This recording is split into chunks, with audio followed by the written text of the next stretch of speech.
Saturday. It's November 9th, 2024. And today, ay mag-road trip kami ni Ken papuntang Mentone, Alabama. So, ano lang siya, balikan lang siya na trip.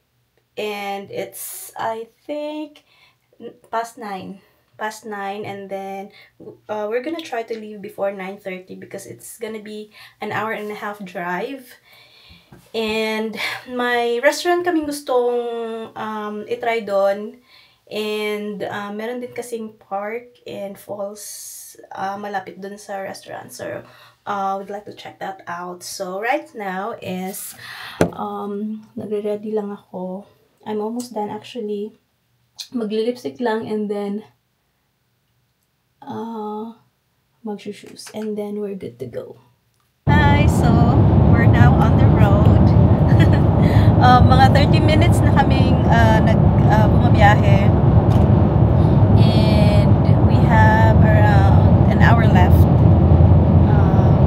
sa drive. So yeah.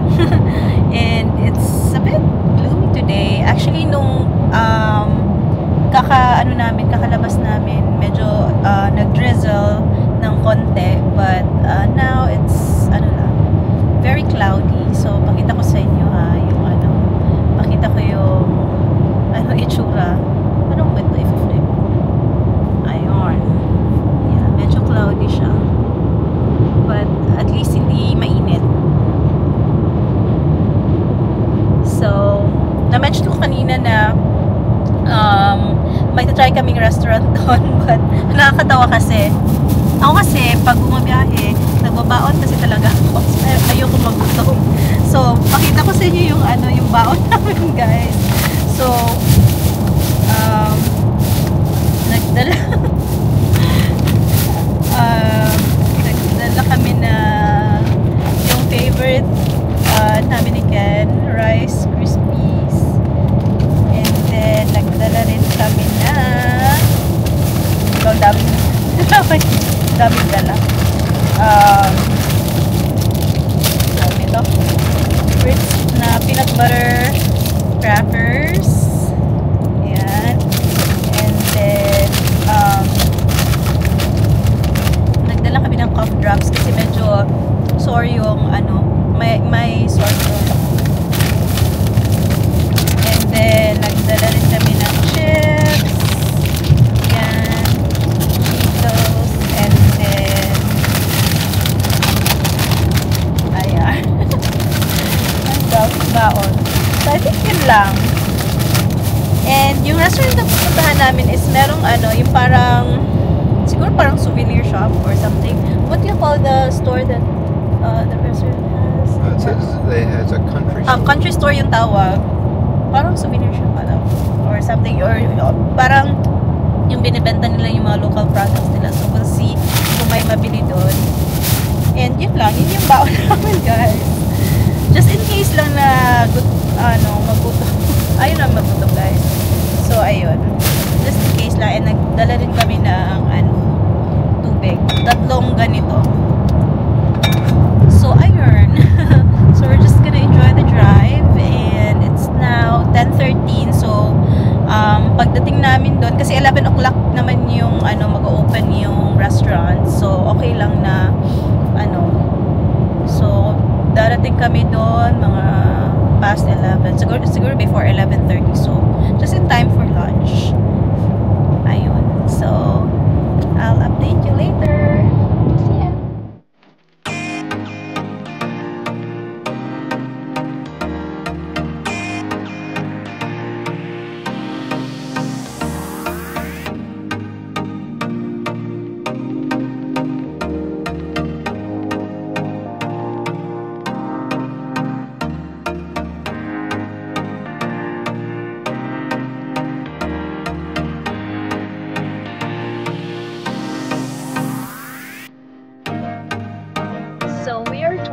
Away from the 12 minutes left of the drive, and then magla-lunch muna kami dun sa na-mention ko kanina na restaurant, and then after that is explore namin yung place na Monday. Tapos try namin na mag-drive back na